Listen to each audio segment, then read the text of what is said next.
Now, The Exorcist III. Yup. A decapitated head can continue to see for approximately 20 seconds. Are you okay? It's a matter of taste, I think, don't you? Are you high? No, I am not! I'm alive! Now where was I?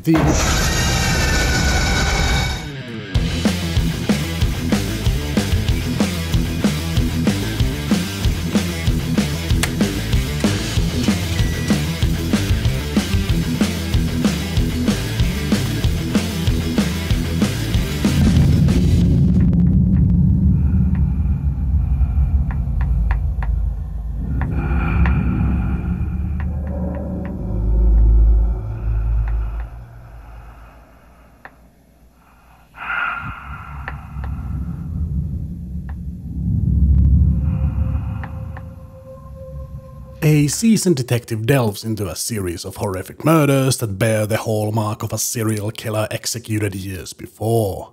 As old friends and old foes are found in dark places, our hero must confront not only the malevolence behind the crimes, but also the ghosts from his own past.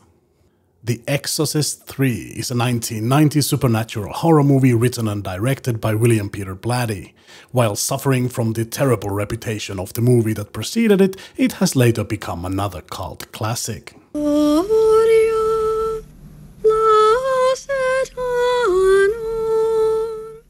In 1971, Peter Blatty's famous novel The Exorcist was published, achieving major success with 13 million copies sold in the United States alone. Blatty then adapted it into a screenplay, which led to the 1973 movie that shocked the world. Directed by William Friedkin, The Exorcist took the audiences, the Academy Awards and the box office by storm.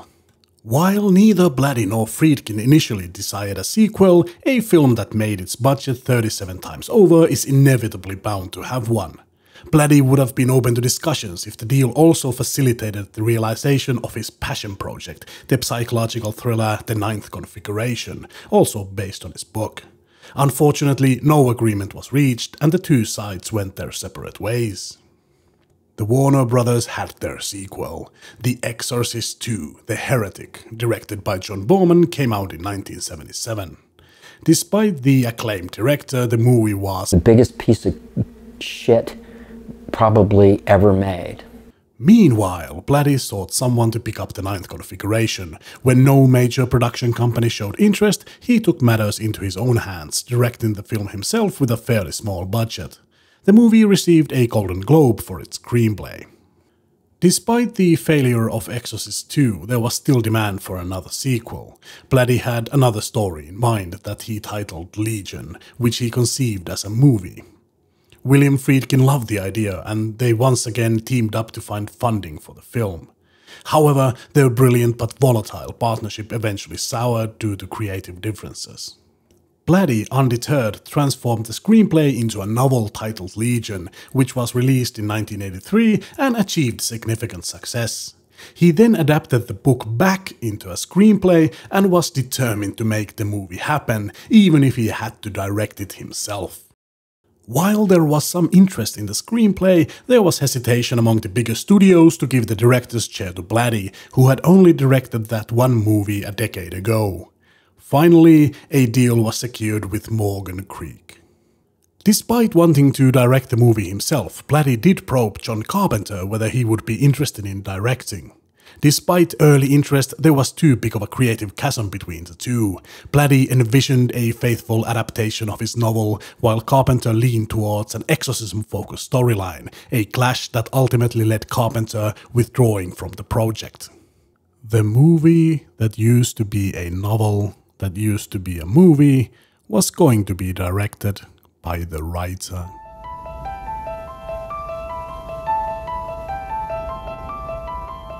Barry DeVorson was hired to compose the musical score. Blatty would have wanted him for the original movie as well, but Friedkin declined at the time. Having previously collaborated on The Ninth Configuration, Blatty was adamant to bring DeVorson on board for Exorcist III. The Warzone crafted synthesized sounds using manipulated human voices, evoking souls screaming from hell. His score leaned more towards vocal elements than orchestral arrangements. Leslie Dilley and the young Darren Dochterman served as production designers. Fresh from their work on James Cameron's monumental The Abyss, they brought their expertise to Exorcist III. Gary Fisher assumed the role of the head cinematographer, while Robert Goldstein led the art department. Blatty stated that casting a movie is 70% of the work, and that work started by finding the lead actor. In the original film, Detective Kinderman was played by the iconic Lee J. Cobb, but he passed away in 1976. Producer Carter DeHaven recommended the legendary George C. Scott, with whom he had previously collaborated. Scott stepped into the role of Kinderman, the witty detective he described as dependable, rational and conservative old-school cop. Cast members noted Scott's commanding presence on set, often nailing his scenes in just one take. Cut.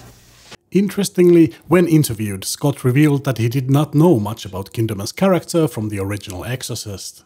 Whether he hadn't seen it or simply didn't remember, Scott chose to interpret the role in his own way, rather than mirroring Lee J. Cobb's iconic performance. As a curious coincidence, Scott also played the third juror in the acclaimed 1997 film 12 Angry Men, directed by William Friedkin. That same role had been portrayed by Lee J. Cobb in the 1957 version of the movie. Blatty said that working with Scott was a great experience and his performance as spiritual. However, it has been stated afterwards that the two did not really get along, but as professionals, put aside their differences to get the job done. Jason Miller, who played Damien Karras in the original movie, was already working on a writing project for MGM. Blatty decided to replace him for the sequel, and auditioned and cast the great Brad Dourif to play the Patient X. To bridge the gap of these transitions, a black and white recreation of Damien's final moments from The Exorcist was filmed, with Dourif playing Karras and Scott's Kinderman identifying the body. Dourif already had experience of being a possessive serial killer in Child's Play 2 years earlier, which he charmingly refers to in the movie. Child's Play, Lieutenant. But it was not easy for Dourif either. He said that his lines made his stomach turn. He rehearsed each of them at least 40 times to get the performance he wanted and Blatty required. He saw the character as someone who is stuck between two worlds and felt he needed to concentrate on playing the human side of the character. He also said the presence of George C. Scott intimidated him a bit, but also found him very funny and highly professional to work with. Ed Flanders was cast as Father Joseph Dyer, a Jesuit priest and Kinderman's closest friend. Although Dyer is a returning character from The Exorcist, the resemblance isn't immediately apparent. Flanders described Dyer and Kinderman as pals who constantly traded verbal jabs, while also supporting each other through the trauma of losing Damien Karras. The working relationship between Flanders and Scott during production was excellent, marked by mutual respect between two veterans of the trade. Among the notable minor characters, Scott Wilson played Dr. Temple, a chain-smoking eccentric in charge of the psychiatric ward at the hospital, a setting that would take the center stage in the movie. The movie also featured strange small cameo roles from the likes of Samuel L. Jackson, Larry King, and Patrick Ewing. And how about the cover king of bad romance novels, Fabio Lanzoni himself, every housewife's favorite companion for a day at the beach?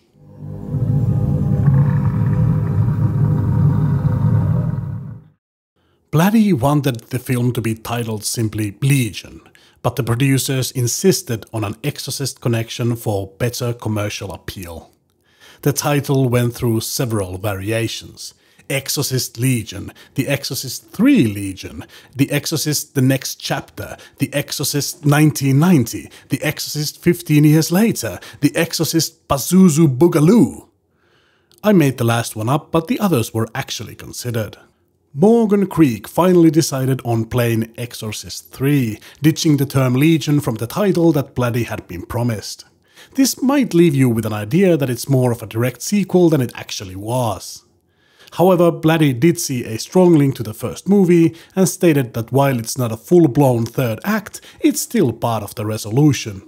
Additionally, he has stated that although many revisions of his story exist, the core is still very much the same as it was in his original movie concept. Blatty did not want to recreate The Exorcist and have a possessed child to take over the center stage again. He stated that they did it with The Exorcist and it's not to be done again. He also wanted the movie to completely ignore the events of Exorcist II, which had become a pariah. The recurring theme in Blatty's more serious works revolves around the search for God. As a pious Catholic, he used his works to deal with his personal problems with faith and the problem of evil, and felt that the Legion brought him to a personal conclusion. He, however, felt that The Exorcist III was going to be just entertainment, and the true serious themes he explored were mainly found in the book. Blatty came up with the idea of a possessed mental patient. He heard a story from a priest whose psychiatrist friend had witnessed disturbing events in the St. Elizabeth's Hospital in DC. The patients of the disturbed ward became absolutely livid after a man entered the room and completely calmed down after he left. That man was a priest in civilian clothing and had been carrying a communion kit in his pocket. Blatty considered this idea terrifying, a possessor moving from one shattered psyche to another. The film was shot over 2 months during the summer of 1989. Blatty wanted to do blocking for the first few weeks, so he would have a plan to fall back on even if his inspiration failed him. It's said that Blatty had tremendous presence on set. He wanted fixed cameras, mannered sets and focus on the mood setting.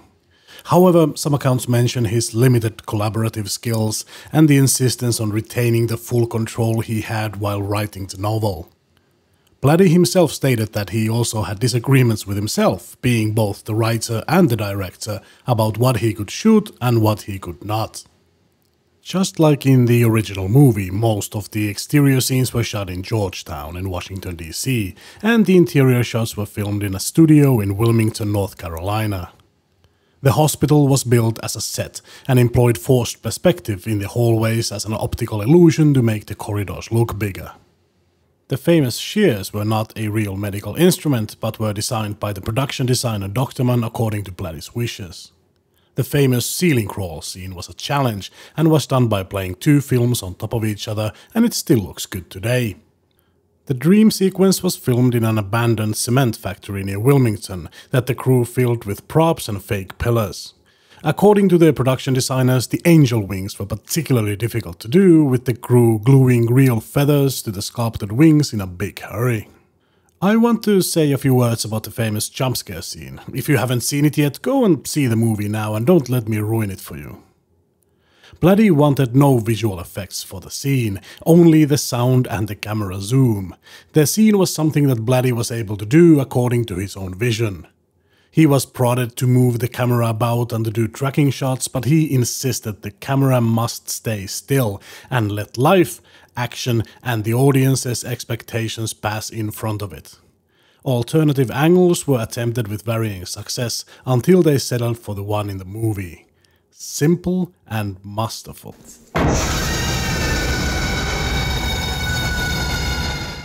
According to the producer Carter DeHaven, the production went really smoothly, ending 5 days ahead of schedule and almost on budget as well.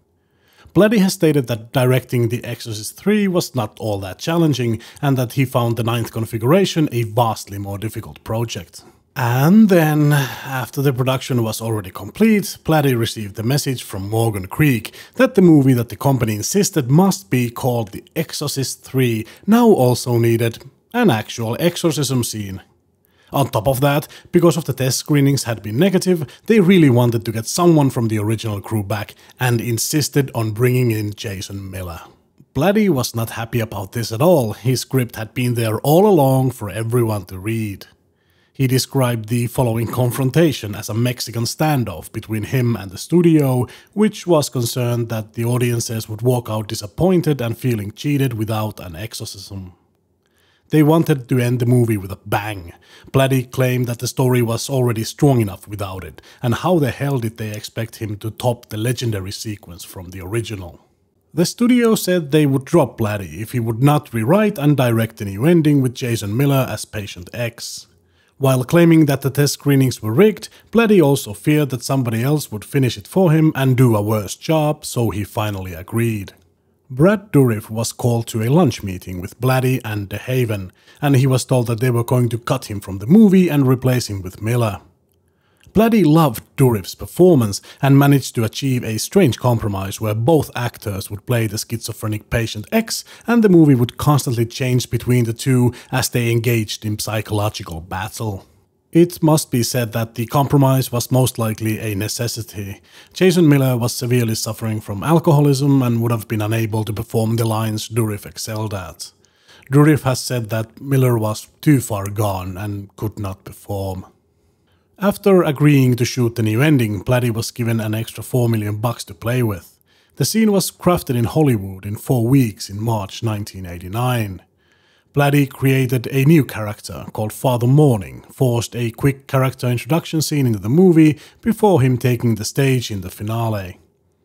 The British actor Nicol Williamson, famous for his Shakespearean roles, was quickly cast to play him.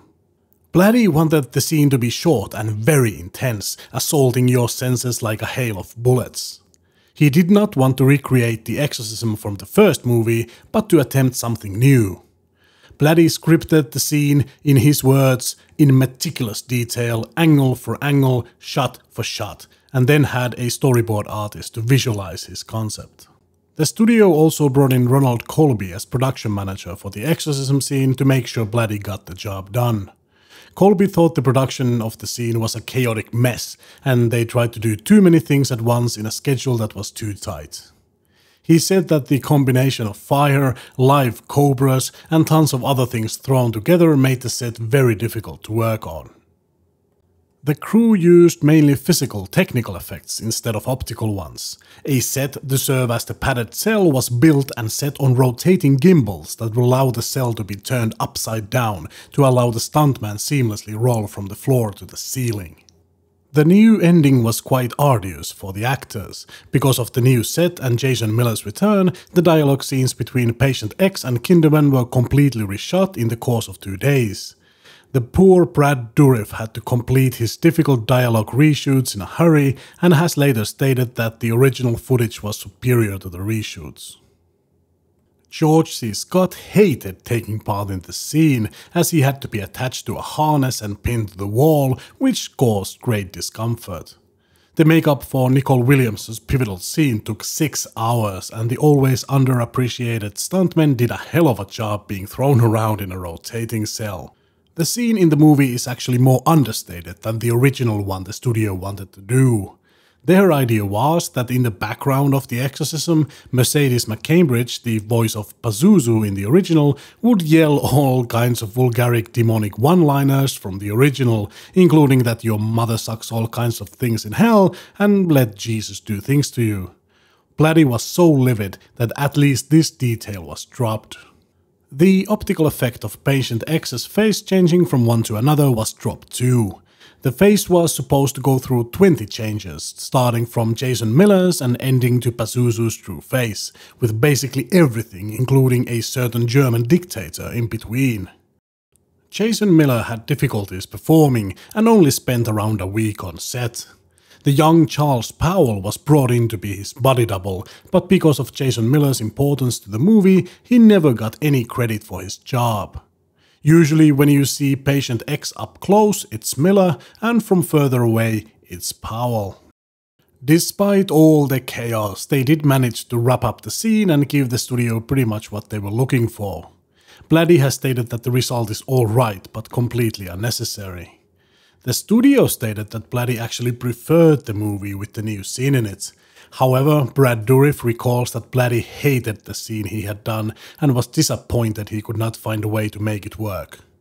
Dourif himself called it garbage from the plot standpoint, and according to him, so did everyone else on the crew.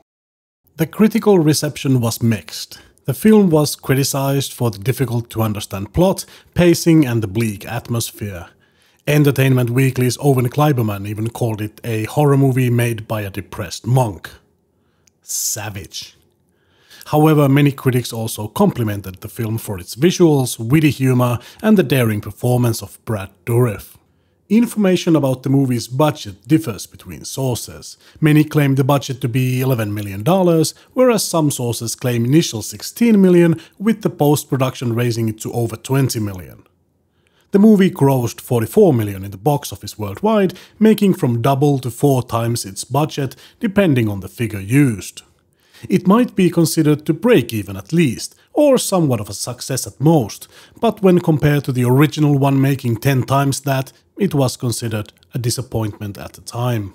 The movie received love from the Saturn Awards, winning the Best Writer Award and 2 additional nominations. It should be noted as a weird detail that George C. Scott's performance in the movie got him a nomination for a Golden Raspberry for Worst Actor. What movie were these people watching? Brad Dourif later stated that the movie would have been respected more in its original cut and considered the movie as it came out as mediocre. Jason Miller characterized the project as a partial triumph and a partial defeat. To put it in his words, it is in a kind of a purgatory of its own. You're not in heaven, you're not in hell, you're in Hollywood.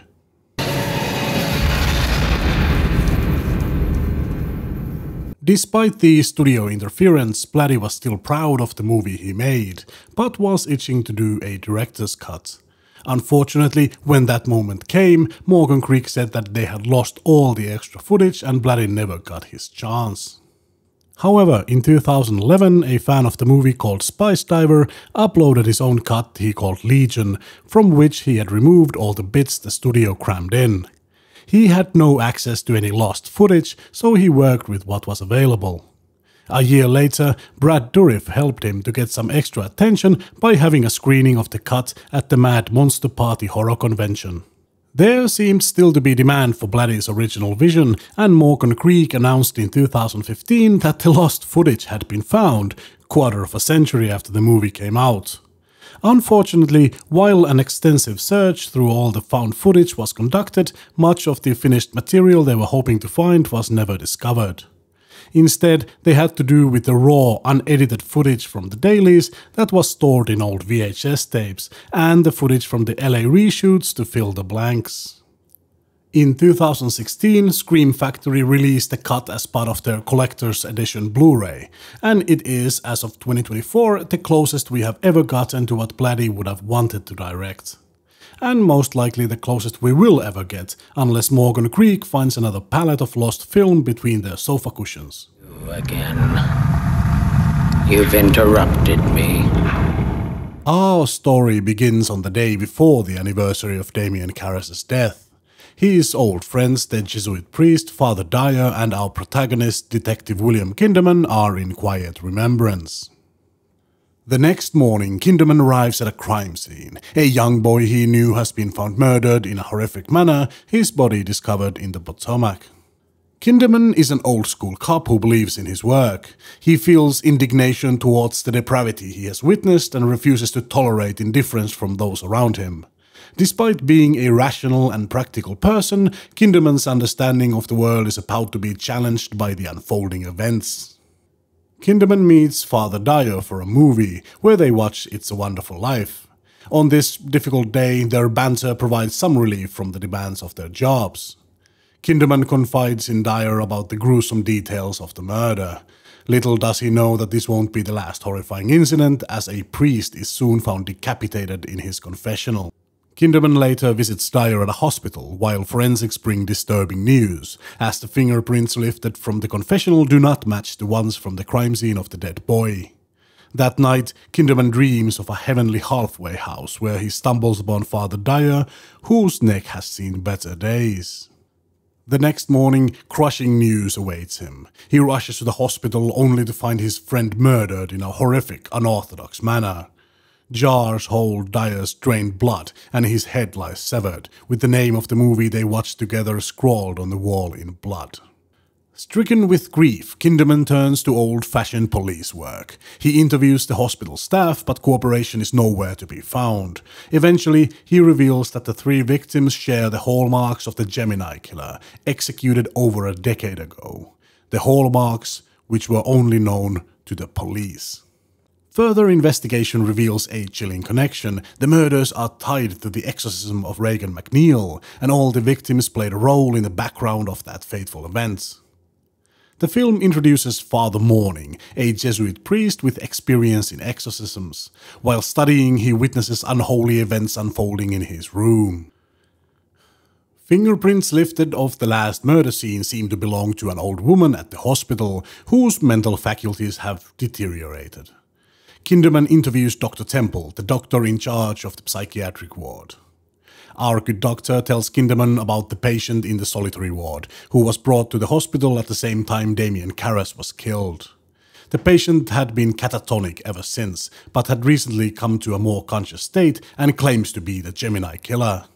Kinderman takes a look and sees his deceased friend Damien Karras sitting in the padded cell. The man insists he is the Gemini and implies dark forces are at play.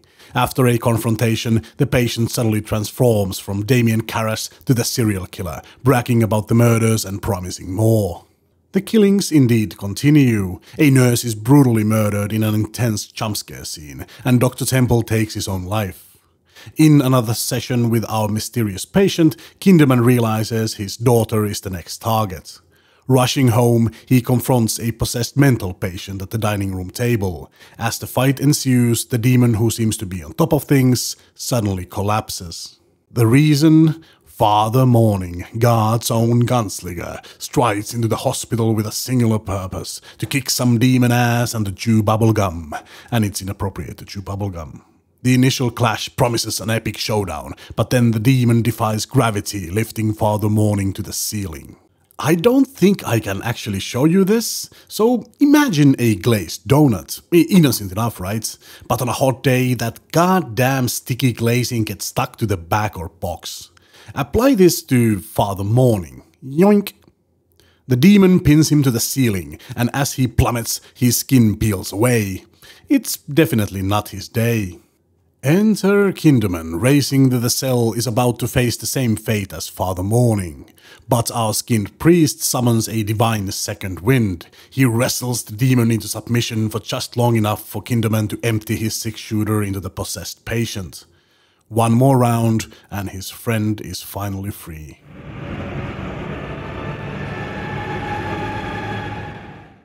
For this review, I rewatched the Arrow Video Blu-ray version, both the theatrical and Legion cuts. I read the book a few years ago, so instead I listened to the soundbook from Audible. The Exorcist III is very dark, eccentric, and sometimes downright bizarre. And I like every minute of it. The watching experience always leaves behind a disturbing, unsettling feel, and there is that sense of impending doom from the start. Despite all that, the movie is genuinely funny. The humor is dry, black and witty like John Cleese after 2.5 glasses of nice Bordeaux. Having now seen the Legion cut twice, I think it is the better one of the two, if it had actually been realized. In my opinion, the Legion cut's low-quality VHS material and changing aspect ratios between the scenes break the immersion too much. Having said that, I really love what Scream Factory and fans of the movie have been able to do. As a study piece, it is an invaluable piece of film history, but as a regular watching experience, it only shows you what could have been. Blatty has stated that he considers his sequel more scary than the original. This is where I have to disagree. The original Exorcist is a superior film and a superior horror movie. For me, it's superior to almost everything else for that matter. That is not to the detriment of Blatty's film. It can stand on its own two legs without any help from the original. The characters of Dyer and Kinderman were both quite different from what they were in The Exorcist, and the supposed close friendship between Kinderman and Karras was never really implied in the original. Because of these issues, I've always had troubles mentally connecting this film to the original. Blatty's background as a writer and screenwriter is clearly on display. Sometimes it feels like instead of a movie, I am watching a book. I always wondered what happened to Kinderman after the movie. He has just killed a restrained mental patient execution style. On who was the skinned priest pinned on? I don't think strong feedback from a raving police captain who calls him a loose cannon, takes his badge and his gun and tells him he's off the case is enough of a consequence. You do see him standing over an open grave in the end, so I guess he got away with it. As a bit of a John Carpenter fan, the question I cannot shake is what he could have done with this movie. By 1990, his golden age was slowly coming to an end. Would John Carpenter's The Exorcist III have been his last great triumph like In the Mouth of Madness, or something underwhelming like The Village of the Damned? We will never know. The acting is excellent, or at least to my taste. Brad Dourif's performance is iconic. I always found his raving scenes to be chilling, but the parts where he acts all nice as far more scary. Every time I see this fantastic actor, whether he's doing Luther Lee Boggs in X-Files or Doc Cochran in Deadwood, he delivers. Always. I can also recommend certain places where certain parties might stick that Golden Raspberry nomination George C. Scott received. I found him to be captivating, entertaining, and having that classical presence only actors like him can command. Father Dyer's and Kinderman's friendship that relies on constant banter was both heartwarming and funny, and those two could probably do a sitcom by themselves. And I must also state that even if Jason Miller was struggling with alcoholism at the time, whatever lines he did deliver still showed what a great actor he was. I do that rather well, don't you think?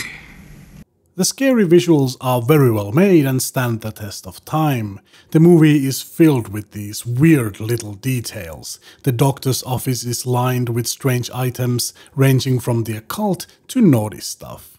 The statue of the Joker is just unsettling, and yes, Blatty wanted it to look like Joker from Batman.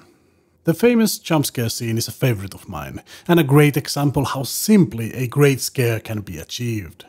I also wonder, was Ari Aster a fan of the ceiling crawl scene when he directed Hereditary?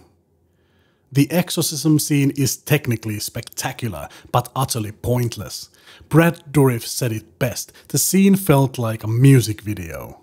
The entire movie is so understated that this $4 million assault on your senses feels a bit out of place. I really like The Exorcist III. I first saw it as an adult around 10 years ago. Now I can forgive The Exorcist II for being a bad movie, but what I cannot forgive is that it took away my interest in seeing the third installment when I was younger. While we will never likely get the true Blatty's version of the movie, what we do have already makes me stand in awe. In awe. So, what did you think about the movie? Was everything you needed in the file? Did you know that the poor pastry I sacrificed cost €1.04? So please like and subscribe so I can buy a replacement. I will be back sometime with something else.